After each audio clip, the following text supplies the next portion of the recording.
All right, today on the Less Stressed Life, I have Dr. Nathan Bryan, who's an international leader in molecular medicine and nitric oxide biochemistry. Dr. Bryan earned his undergraduate bachelor's degree in biochem from the University of Texas at Austin and his doctoral degree from Louisiana State University School of Medicine in Shreveport, where he was recipient for the Dean's Award for Excellence in Research. He actually has like a 10-page bio, but I'm going to summarize it to this. He's basically been involved in nitric oxide for the past 20 years and has had many seminal discoveries in the field. He is involved in development of products and drugs using nitric oxide, and his lead drug candidate called No Virusid is currently in phase 3 clinical trials for the treatment of COVID-19 in African Americans and Hispanics. So we'll talk all about nitric oxide today. Welcome, Dr. Bryan. Krista, thanks. Great to be Yeah. here with you. Thanks for having me. Yeah, I love these nerdy topics. So does the audience. They love like specific, really nerdy topics. So nitric oxide, I feel has gotten a little bit of more of main stage presence as mouth taping became popular. But let's just back up to nitric Well, oxide 101. And also before we even go there, how did this become your life's work, or why and it may be not that cool of a story, right? It may have just been like, this is what they had research dollars for. But how did this become, or was this an area you felt really passionate about? How did you end up in nitric oxide research and then stay there for as long as you have? yeah, well, Chris, it's like any career, right? It's a journey, and Mm, we encounter different things in different parts of our life that allow us to pivot. But for me, there was an early interest in science and medicine, even from high school. And so once I got a degree in biochemistry and really tested the job market out for a bachelor's degree in biochemistry, and there really wasn't all that many opportunities. So I realized I quickly had to go back and further my education. And so I knew I always wanted to do basic science research. I love the feeling of discovery. I did undergraduate research at University of Texas. But I enrolled at LSU in a PhD program in cellular molecular physiology back either 1999 or I guess it was 2000. And during that time, we have to, take all the courses and then we rotate through some research labs. And one of the labs I rotated through was with a pharmacologist that had been in nitric oxide for probably about 15 years before that. And so we knew it was important. And a Nobel Prize was just awarded for the discovery of nitric oxide in 1998. And it was really intriguing to me because it was this gas that was produced in the lining of the blood vessels and it was gone in less than a second. mhm. So there was still a lot of unanswered questions around nitric oxide, like, what goes wrong in people that can't make it? What are the clinical consequences? And then how do you detect and measure this molecule in humans or in patients and develop some type of prognostic or diagnostic um, molecular pattern on, at-risk patients? Mhm. So that really piqued my interest. And then, we started developing methods where we could detect nitric oxide at really low physiological concentrations. And then that really gave us the tools we needed to really discover a lot of things that hadn't been discovered before. And so, during that time as a student, I think I published 5 or 6 papers. And then, in my postdoc, we were publishing 8, 10, 12 papers a year. And then that's really how I got a name for myself, kind of a young up and coming guy in analytical chemistry and nitric oxide biochemistry. And, we made a lot of discoveries, and that's how I got into this field. And that's how it continues what Yeah, I do today. We've learned a lot, but, there's still a lot we don't know. right. Well, you brought up some of the questions that I have for sure, which is, but before we get into kind of how does our body make nitric oxide? How do we stay? I mean, as we look at supplements and things, how do you even stabilize this when Yeah. it's gone in a second? But before we get there, why do we even care about nitric oxide? So tell us just a little bit of the 101 about why do people need to even know what it is? Well, it's a gas. It's a very it's a molecule that's produced in the lining of the blood vessels. That was the first pathway to be discovered, or the first cell type to be discovered. But now we know it's produced in the brain and the neurons. It's how our immune system fights off invading pathogens from viruses and bacteria. So it's critically important in our immune dysfunction. And I'm certain we'll go there when we talk about our COVID drug and how we recognize that nitric oxide deficiency was what was causing people that got COVID, causing them to get sick and die from COVID. Uh, but it's recognized now one of the most important molecules produced in humans. Uh, the loss of nitric, most, if not all, kidney disease, pulmonary disease, use of nitric oxide production. So it's important because if you want to, did you stop? Oh, I cut the videos because you were cutting out a little bit actually. Will you Okay, go back to just talking after after immune dysfunction? Will you just pick up right there, please? sure. So Awesome. now it's recognized that the loss of nitric oxide production is the earliest event in the onset and progression of most, if not all, chronic diseases. So we should care about it because, in America, there are a lot of poorly managed diseases or medical conditions. And the reason for that is they don't get to the root cause. And it's recognized now that the body cannot and will not heal without sufficient nitric oxide production. So there's two people we always talk to. There's the people who have been sick and can't get better, and they're sick and tired of being sick and tired. And then they're the people who find nitric oxide and realize, oh, now this may be the missing piece of the puzzle that's preventing me from getting better. So Mhm. those people are looking for solutions to problems that they're living with and lived with for many years. Or Mhm. there's people, Krista, like you and I, who are typically healthy and don't want to get sick, and we want to employ these strategies to allow our body to do as it's designed to do, and that's heal and regenerate. So for Mhm. us, nitric oxide is critically important as kind of a preventative or a prophylaxis for development of chronic disease. Mhm. Can you talk to me about how the body makes it in the body? What are the other cofactors or the pieces that have to be at play for the body to make nitric oxide? Nitric oxide. That's a very good question. So there's two ways the body makes nitric oxide, and they're completely independent production pathways. So in the early 1980s, it was discovered there's an enzyme that they called nitric oxide synthase. That's the enzyme that's found in neurons. It's found in our endothelial cells, which are the cells that line all blood vessels throughout the body. And it's also found in our immune cells. So this enzyme converts L-arginine, which is a semi-essential amino acid, into nitric oxide. But that's a very complex, complicated reaction. In fact, you need 8 different cofactors and substrates to make that reaction work. And so if any of these are limiting or they become oxidized because the patient may be inflamed or under a lot of oxidative stress, then that enzyme becomes uncoupled and dysfunctional. So it no longer generates nitric oxide. Mhm. So some of those cofactors are tetrahydrobiopterin or BH4. You need flavin-dependent cofactors. You need oxygen. You need glutathione. You need heme iron, calcium. So if any of those are limiting, this enzyme shuts down and you can't make it. Mhm. So that's the primary, and we call that endothelial dysfunction. So that's kind of and that enzyme becomes less functional with age. So there's this age-related decline in nitric oxide production that is due to the insufficient production by that NOS enzyme. Mhm. I could Now the see other, I could go see ahead. lots of issues with the cofactors there, not having enough of those. There's a lot of there's a lot of building blocks to make those, and then if you don't have those, you couldn't make nitric oxide. So I can Absolutely. understand where that would be an issue. And the second, Yep. And so, fortunately, we know how to recouple that and replenish those cofactors. But the second pathway is through our diet. And this explains the mechanism of, the Japanese diet, a vegetarian plant-based diet, the dietary approaches to stop hypertension, because certain selections of food, primarily green leafy vegetables, have a higher concentration of a mineral called nitrate. And then the body converts, when we consume nitrate through our diet, by the activity of the bacteria that live in and on our body, they metabolize nitrate into nitrite and nitric oxide. So this pathway is dependent upon three things. Number one, that we get enough nitrate from our diet. Number two, that we have the right oral bacterium, the nitrate reducing bacteria that are responsible for metabolizing this molecule. And then third, we have to have sufficient stomach acid production in order for this pathway to work. oh, well, there's still yet more issues. That's right. There's, Yeah, so these there's a lot these are of a lot of things that building get in the blocks to go down.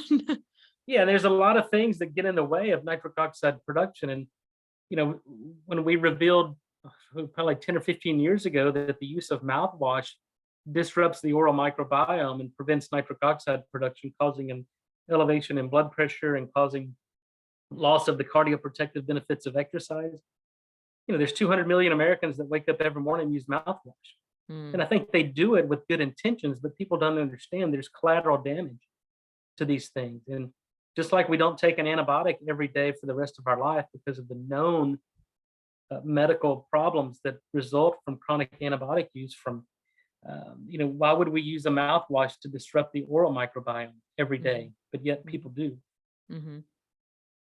So this one, we need nitrates from green leafy vegetables. The body's going to metabolize that into nitrite and then nitric oxide. We need the proper oral bacteria. We need stomach acid. You said one more thing, I think, for this one to work, right?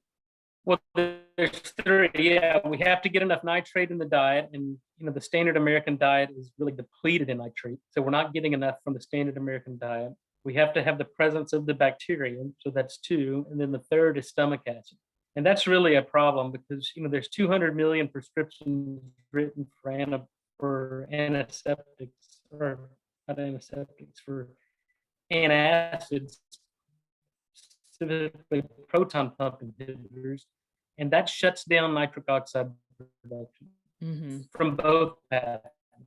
So now there's clear evidence that people who have been on these PPIs, these antacids, for 3 to 5 years have about a 35 to 40% higher incidence of heart attack and stroke. So Yeah. there's a clear consequence of insufficient stomach that leads to increased.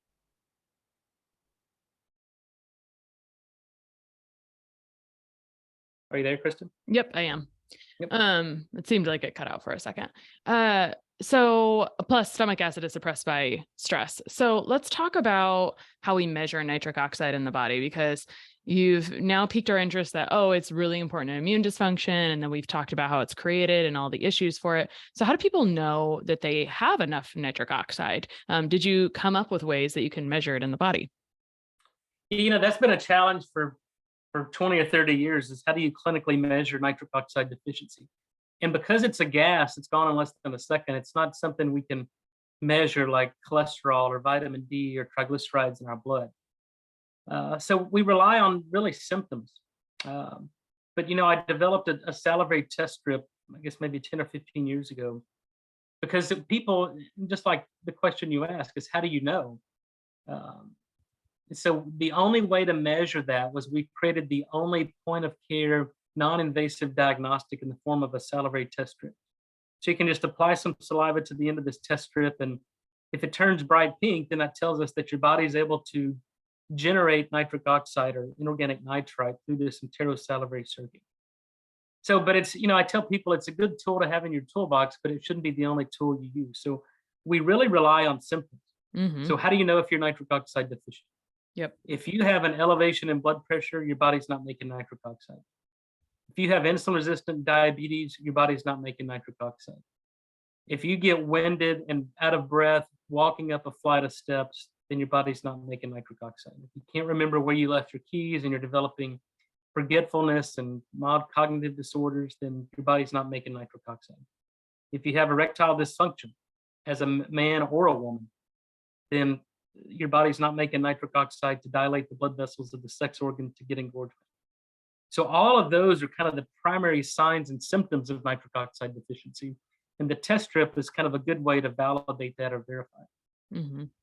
Well, those were more severe symptoms, but if you're a healthy person, fatigue would be one, right? Is there any other ones that are less severe that we could maybe look to for, hey, maybe I could increase and I also want to talk about not only symptoms for maybe a more healthy person, but we talked about these other two pathways.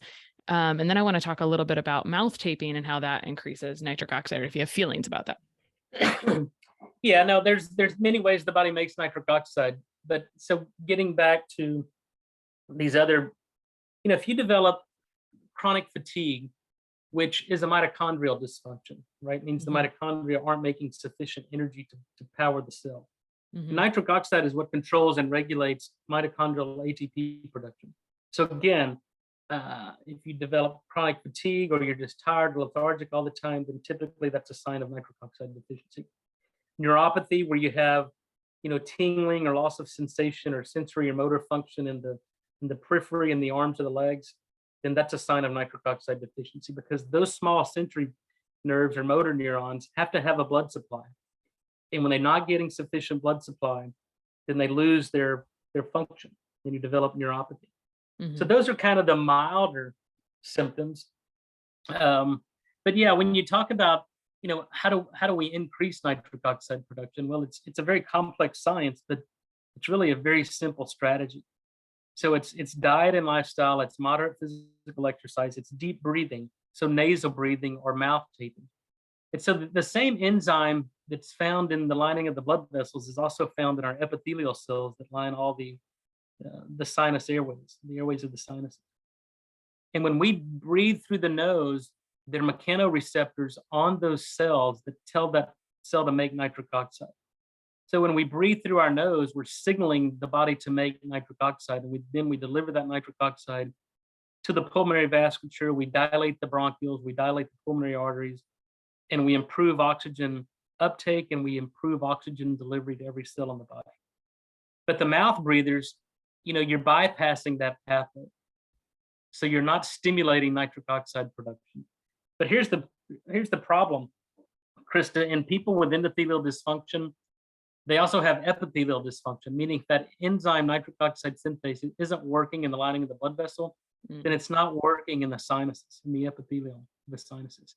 So you can tape your mouth and do nasal breathing all day till the cows come home, but until you correct the function of that enzyme, you're not going to generate nitric oxide.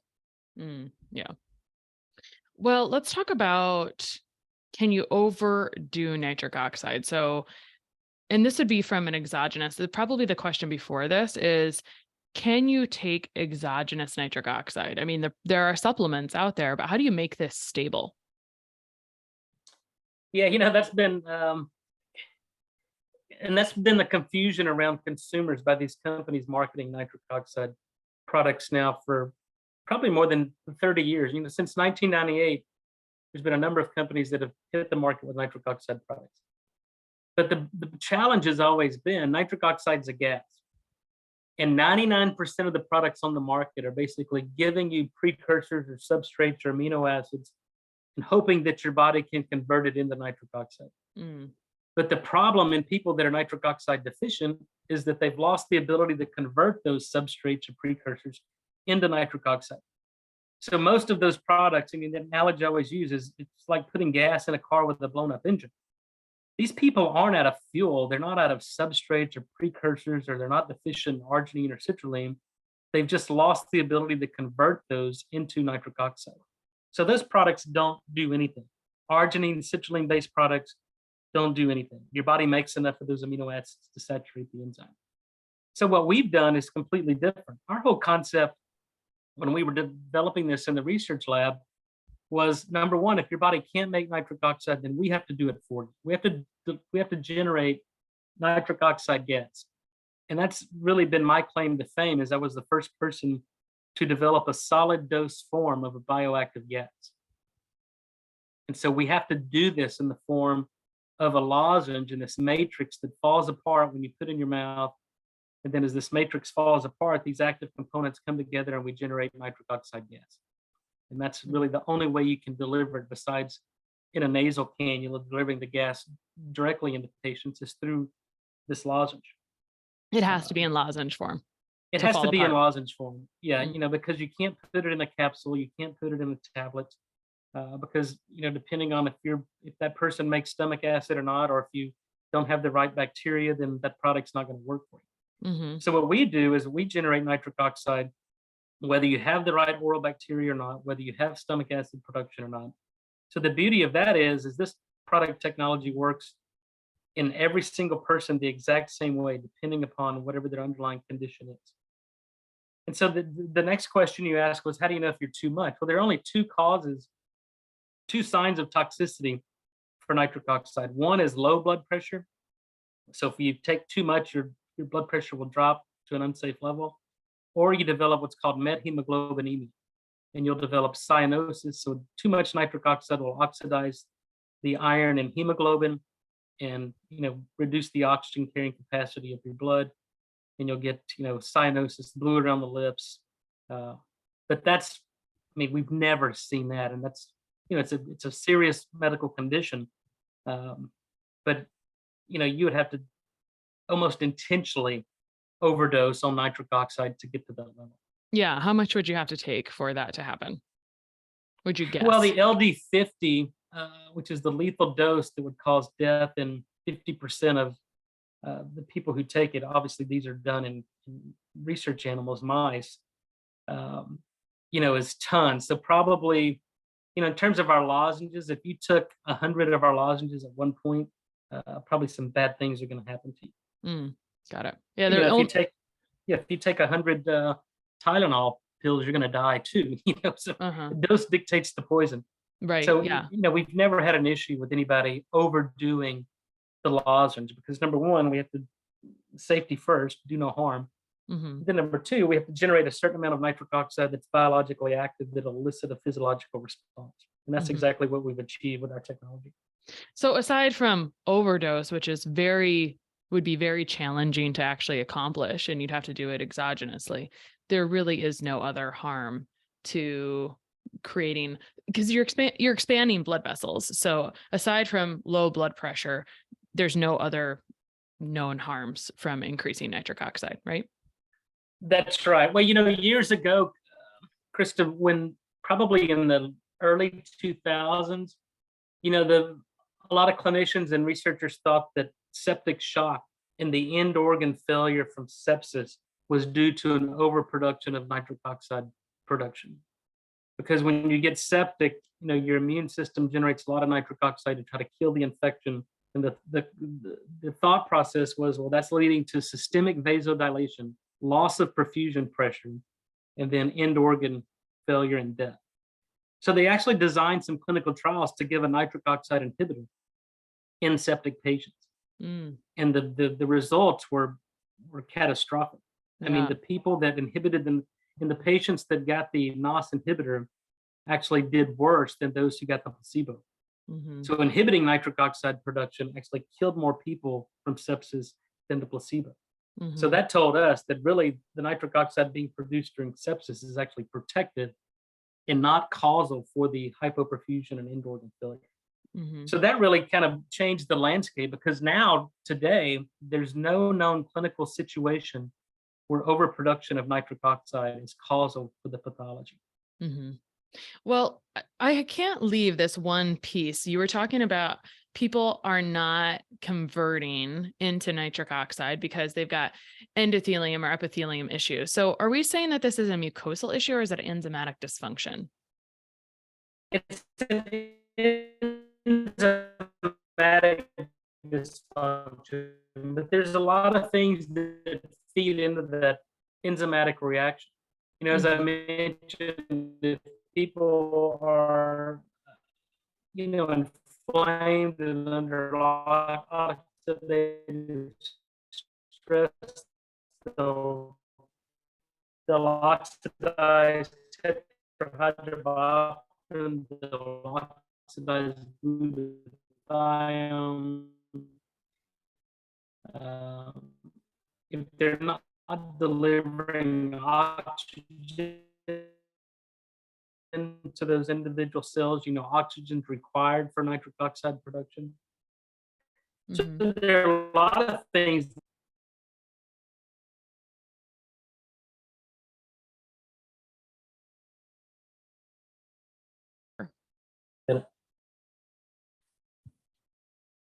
So there are a lot of things that contribute to that enzymatic dysfunction. There's a limitation of cofactors. So if you don't have enough glutathione, or tetrahydrobiopterin becomes oxidized, or calcium and a lot of these other cofactors that we discussed earlier, if they're not being delivered to these individual cells, then that enzyme can't do its job. So then we have to, recouple that enzyme. And so fortunately, we know how to do that, prevent the oxidation of tetrahydrobiopterin, which is the rate limiting step in nitric oxide production. And so all of that technology is found in our lozenge. We provide a certain redox potential that prevents BH4 oxidation. So the beauty of our technology is if your body can't make nitric oxide, we do it for you. But we also improve the body's ability to make nitric oxide on its own. And that's really unique to this particular technology because no other nitric oxide product on the market does that. They're simply just giving you, substrates and cofactors that your body can't convert with no regard to the activity of the enzyme that needs to be recoupled. Are there specific enzyme SNPs that say, hey, if you've got this gene, you're not going to convert nitric oxide or there's actually lots of them, aren't there? There's several. So Yeah. obviously, if you have a SNP or a single nucleotide polymorphism in the eNOS or nNOS gene, then obviously that protein or enzyme is not going to be functioning. So that's the obvious one. The not so obvious one, and the one that's really prevalent, is an MTHFR, this methyl tetrahydrofolate reductase enzyme. So it's obviously involved in the methylation cycle and methylation pathway, but it's also the enzyme that reduces biotin to tetrahydrobiopterin. And that's the rate limiting step in nitric oxide production. So if you have an MTHFR SNP, then you become nitric oxide deficient. And depending upon which studies you read, sometimes that's as much as 45 to 55% of the US population has either a heterozygous or homozygous SNP in the MTHFR gene. Mm-hmm. So that becomes really a problem. Those are the obvious ones. There are others, all these biochemical reactions feed into one another. So there are things that are even further upstream than MTHFR that could contribute to nitric oxide deficiency. Yeah. And I think about if the main issue is enzymatic dysfunction, I like to think about what are the things that are influencing the genes besides the genetics, but lifestyle, diet, all the things that you mentioned, it's a very complex set of reactions, but it's basically like good diet, good, like a bit of exercise. And the other things I heard from you were good stomach acid, not using mouthwash every day, nasal breathing instead of mouth breathing, which is a whole conversation on its own almost, with like potentially the way our mouths have evolved, possibly, or just stress and all those things. Leafy greens, or we didn't talk about beets, right? Beets are hailed for their nutrients that help make nitric oxide production. Correct me if I'm wrong, if there's some other like superfood, but that's always the one on the shelf that's like, hey, drink beets. They're helpful for nitric oxide. Again, that comes back to some creative marketing by companies with very little science. I've tested probably, if not every beet product on the market, the majority of them, and 95% of the beet products out there don't contain any nitric oxide activity. So, and you think about this because you have to conceptualize this from start to finish. Mm-hmm. So number one, the soil that the beets are grown in have to have sufficient nitrogen for them to accumulate nitrate. Mm-hmm. And then when you take the raw beets and make a beet powder out of it, that goes through a really stringent desiccation process, a lot of heat, and it destroys the nutrient density of that vegetable. Mm-hmm. So most of these beet products on the market are just dead beets. The only thing they do is turn your pee and your poop pink and red and cause a lot of anxiety, but they do nothing in regards to nitric oxide. Mm. Well, I was thinking, I'm curious, my brain is thinking, how do you measure for nitric oxide activity if it takes all these other reactions to make nitric oxide? You'd need a body, right? Wouldn't you need a body? That's right. Well, we measure these products, and in terms of supplements or products, we can quantify the amount of nitrate or nitrite in a given product or in a serving size and see if that's sufficient for the body to convert into any meaningful physiological active nitric oxide gas. Mm-hmm. And that's what we do. That's kind of our metric in terms of measuring these products. As I mentioned, 95% of the nitric oxide products out there, whether they're beets or other supplements, don't do anything. So you're just creating a lot of, I shouldn't say that. They have a lot of good ingredients in them that could provide some benefit, but they do nothing in regards to increasing or enhancing nitric oxide production. Mm. Like if you did a salivary nitric oxide strip, for example, before and after someone consumed a bunch, no change. That's right. All right, cool. I was thinking about nitric oxide a lot when I was climbing high mountain ranges in the Andes recently. And do you think nitric oxide is my thought process correct? Should I have been trying to boost my nitric oxide or improve my nitric oxide production to improve my resilience in higher altitudes? Absolutely, without a doubt. We published on this, I think, in 2007, and we were interested in the adaptive effects of people that live in Tibet. Because if you live in Tibet, that's 12,000 feet above sea level. So if you and I were to go to Tibet, fly to Tibet, it'd take us 3 to 4 days to acclimate, and Hmm. we acclimate by producing more nitric oxide. So in our 2007 paper, we discovered that the natives of Tibet are able to live at high altitude, which, by the way, that's the partial pressure of oxygen is much less. So you're breathing in less oxygen per breath. So they've adapted to that lower oxygen tension by improving and upregulating their nitric oxide output. Hmm. So even though they're breathing in less oxygen, they're delivering more oxygen per unit time because they're making about 50 to 100 times more nitric oxide than we do at sea level. And in fact, that's the whole basis for people training at altitude. So we send people, and we've done this in studies, take people in Houston, send them up to Denver or Mexico City, which is 5,000 feet above sea level. And if they spend 3 to 4 days there, then you see about a 40 to 50%, sometimes 100% increase in their nitric oxide production. And then when they come back down to sea level, they're like a well-oiled machine. So this is the adaptive effects of healthy people. Now you take a 50-year-old diabetic, overweight, hypertensive person to altitude, they're not going to do well at all because they can't adapt because their body cannot make nitric oxide. These are the people that get acute mountain sickness, high altitude pulmonary edema, and these are the people that can die from going to altitude. So our whole strategy and our philosophy is that if your body can't make nitric oxide because you can't adapt to a low oxygen environment, then you've got to take our nitric oxide and then we adapt for you. Hmm. I We can wish, allow your body to better deal with these lower oxygen tensions. yeah, I wish that nitric oxide stuff was, I wish this was more commonplace discussed when you're talking about like altitude sickness and adjusting, but it makes sense that it's not because it's not incredibly measurable, right? And we have it's debated how people would increase it, right? Because if there's all these products on the market and not that many work that beautifully, then I can see why it's not a common recommendation. I can understand where that maybe would be an issue. You were Yeah, just well, talking, go ahead. I think, Krista, that's why what you do is so important in getting this information out to listeners. So it's one thing we have to properly educate and inform not just consumers but physicians and healthcare practitioners. But the challenge with that is that there's companies out there, and some of these companies I've been very close to that, are doing deceptive marketing and almost fraudulent marketing because they're positioning a product as a nitric oxide product when it does not generate nitric oxide. Hmm. So we have to hold these companies accountable because they're confusing consumers, and especially if people are going to altitude or taking these products for the management of blood pressure, and they take this in good faith that it's going to generate nitric oxide as the label says it is, and then it doesn't. It's just not only is it disingenuous, but it's potentially very dangerous. Hmm.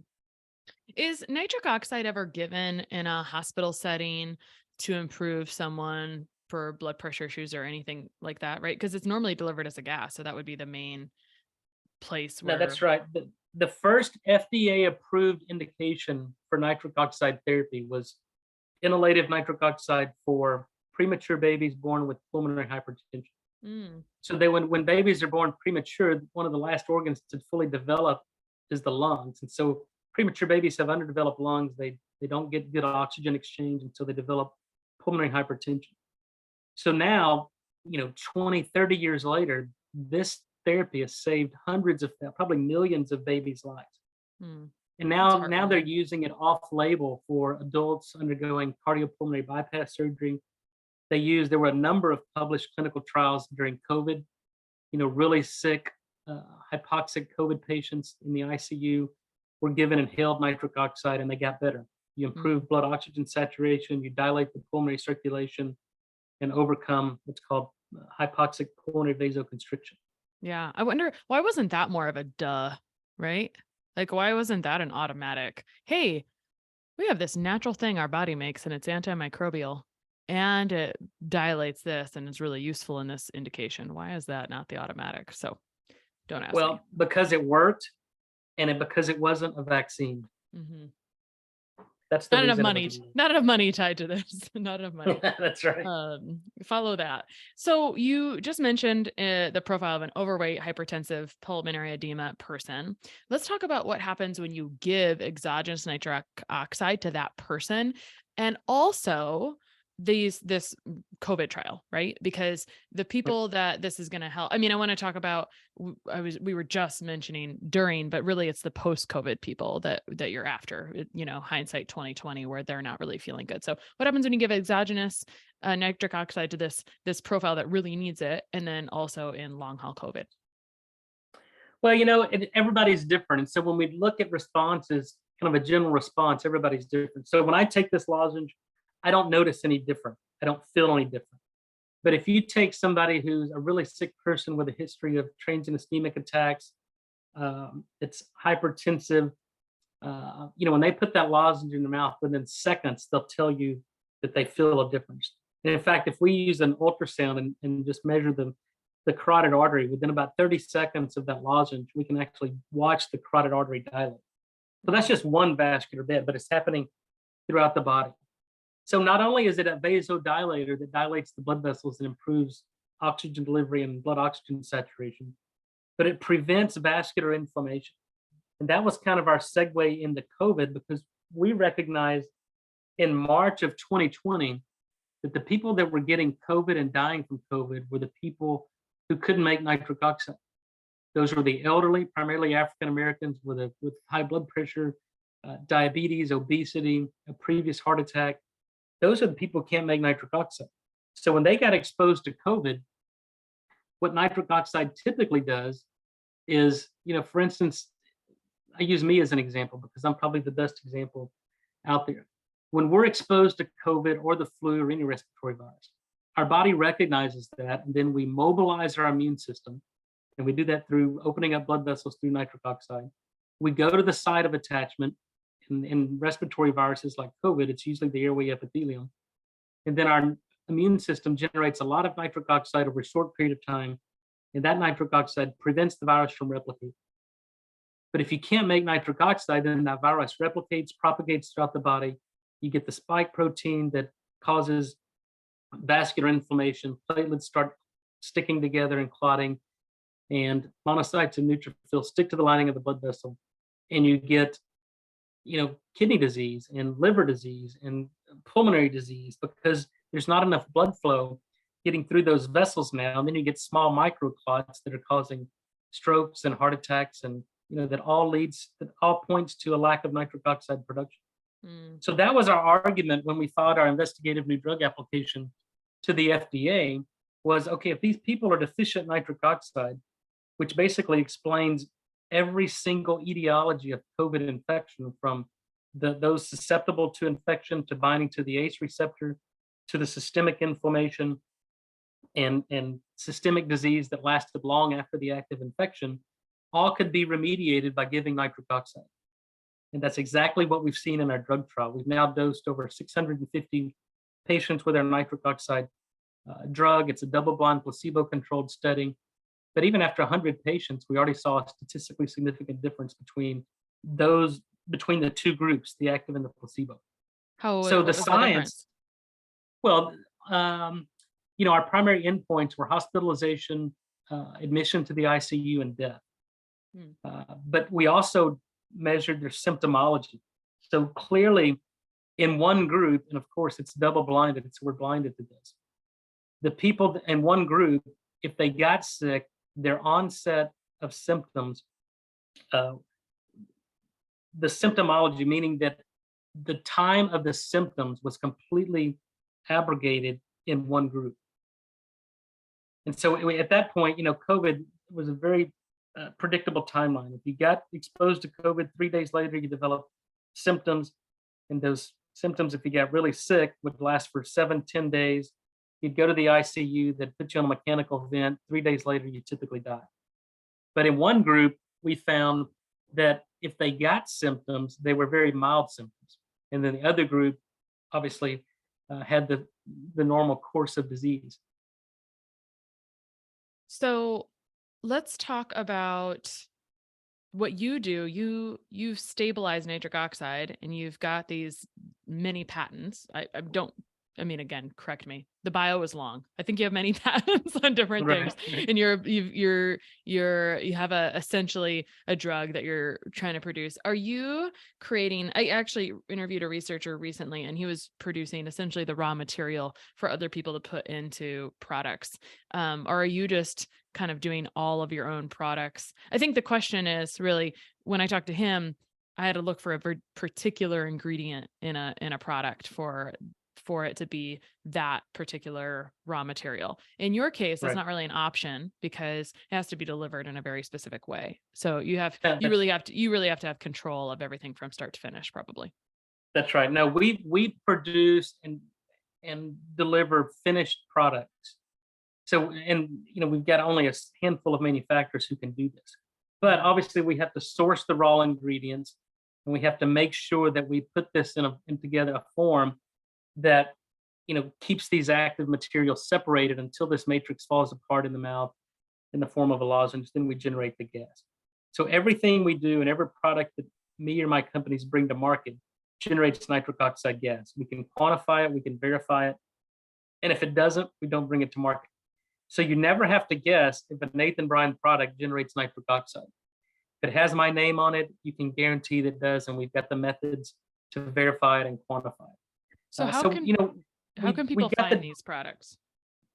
well, the drug, obviously we're going through FDA clinical trials, so these drugs aren't approved yet and aren't on the market. So the drug company is called Nitric Oxide Innovations. We've got 4 or 5 drugs going into clinical trials now for COVID-19, ischemic heart disease, got an Alzheimer's drug. We've got a topical technology for uh, diabetic ulcers and decubitus ulcers, pressure wounds. It's really remarkable. It'll change the whole landscape of wound care. But as those drugs are going through the clinical trials, we've brought to market some over-the-counter dietary supplements and even our own skincare line.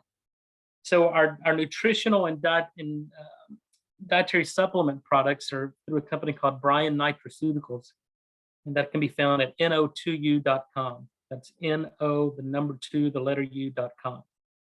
And then we developed a skincare because once we knew how to make nitric oxide, then the question was, what else can we do with this? And the skin is an organ just like the heart or the sex organs, and without sufficient blood supply, then that organ fails. And so fine lines and wrinkles appear. You get dermatitis, you lose collagen, you lose hydration, and you look old. So in this dual chamber nitric oxide serum I developed, you apply this to the skin, one pump from each chamber, and it generates nitric oxide gas right there on the surface of the skin. And in fact, you can actually watch this product working before your eyes, because when you apply it to your skin will turn a light pink.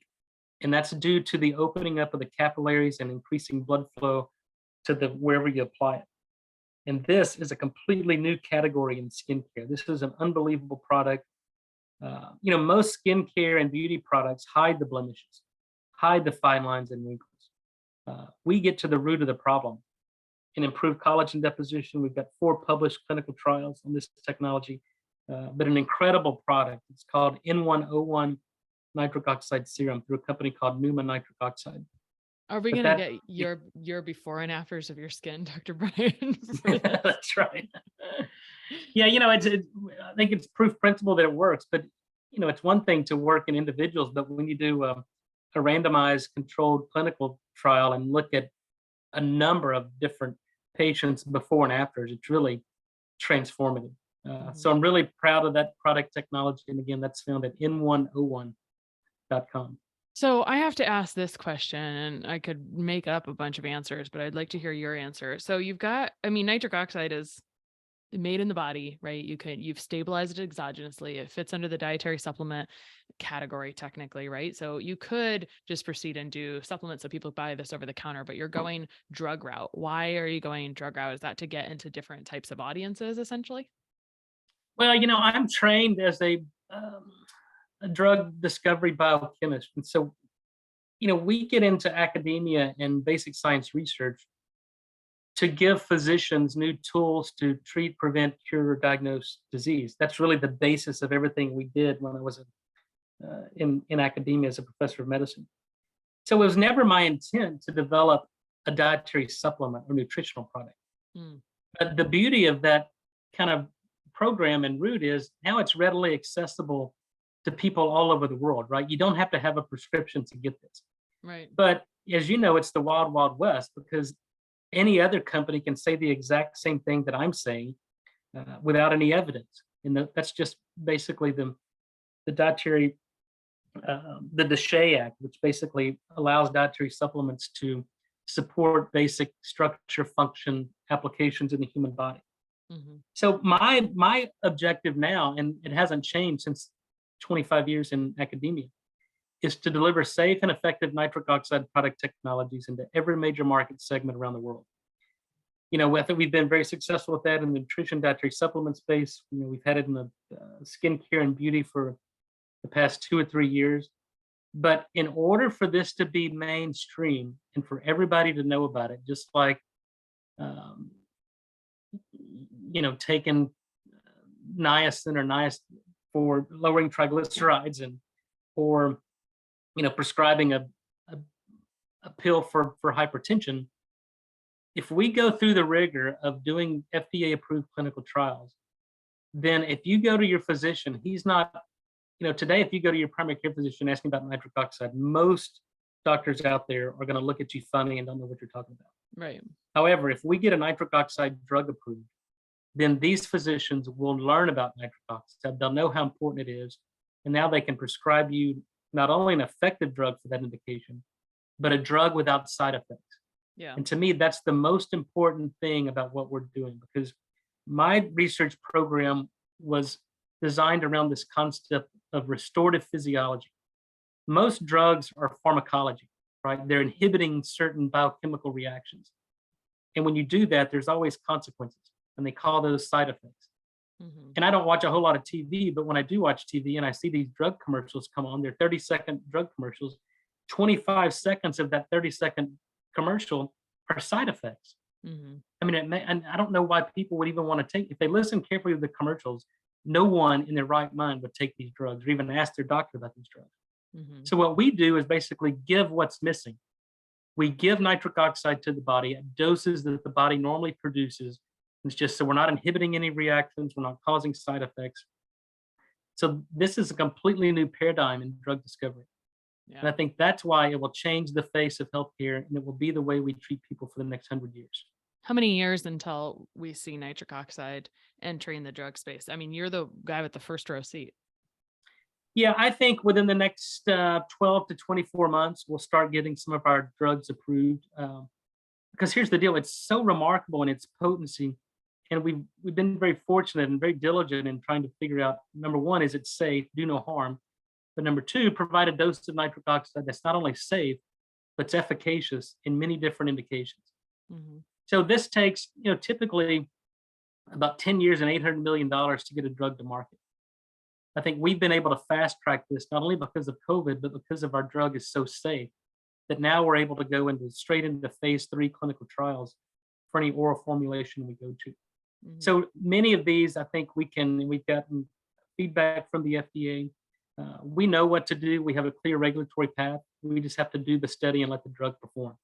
So I think within the next 18 to 24 months, we'll have our nitric oxide drugs approved on the market and continue to change lives all around the world. Cool. Well, I wish you a lot of success. So the last question that people want to make sure we get in always is, we produce nitric oxide in our body. And we've covered this a little bit, but it's such a good place to kind of end before we get to where people should go find you online, which is what is something that you think, like if you were trying to just improve your nitric oxide oxide production on your own today for free, what would you go do? Well, that's a very good question and a very common question. I tell people you have to do two things. Stop doing the things that disrupt it and start doing the things that promote it. Mm. So we can kind of delve into those. So people have to stop using mouthwash. It's clear evidence now that if you use mouthwash, you disrupt the oral microbiome, decrease nitric oxide production, your blood pressure goes up. And you have to get rid of fluoride in your toothpaste, fluoride in your drinking water. Fluoride's an antiseptic, it's a neurotoxin, and it kills your thyroid function. Mhm. So buy fluoride-free toothpaste, get a home filtration system that removes fluoride and chlorine from your drinking water. Stop using antacids. You have to, your body cannot and will not heal without stomach acid production because it shuts down nitric oxide production. Mhm. Then stop eating a lot of high carbohydrate meals because the sugar in these diets stick to the enzyme that makes nitric oxide and makes it dysfunctional. So if you just stop doing those three things, number one, you're going to save money. Number two, your body's actually going to thank you for it. Mm. And then, just moderate physical exercise, as little as 20 minutes of moderate physical exercise a day, 20 to 30 minutes of sunlight or infrared sauna. There are certain wavelengths of light that stimulate nitric oxide production. Then throw in some more green leafy vegetables. And when all else fails and the people don't want to do that or can't do that, then we have product technology that does it for you. What's the wavelength for stimulating nitric oxide? Well, it occurs at both ends of the spectrum. So ultraviolet light, we realized that will cleave nitric oxide down to thiols. So obviously there's a limit of penetration of UV light into the skin. And then the other end of the spectrum is the near and far infrared. That frequency of light will actually knock nitric oxide off of metals.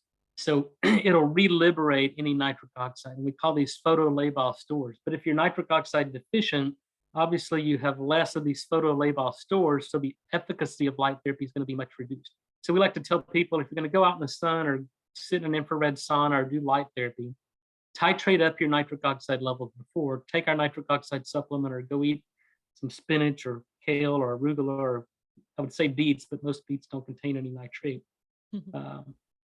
And then do the light therapy, and it makes everything else work better. Cool. Where should people find you online? I send people to my educational website. It's drnathansbryan.com. I'm not selling you anything on there. I'm just providing education. There's a 6-minute video. I do a monthly blog. I'm on Instagram, Dr. Nathan S. Bryan, Twitter at Dr. Nitric. I think social media, I'm not a big social media fan, but I think it's the way of the future and certainly the way most people get their information. So we have a pretty good presence on social media. You should So be that's where I send everything. Dr. Nitric Oxide on both platforms. That would be way cooler, just so you know. Right. Well, sometimes those handles are taken. Yeah, true. Probably. All right. Well, cool. Well, I wish you the best of success with your drug trial so we can be recommending things without side effects that will help people. I hope that goes seamlessly and you're very successful. Thanks for coming on today. Thank you very much, Kristen.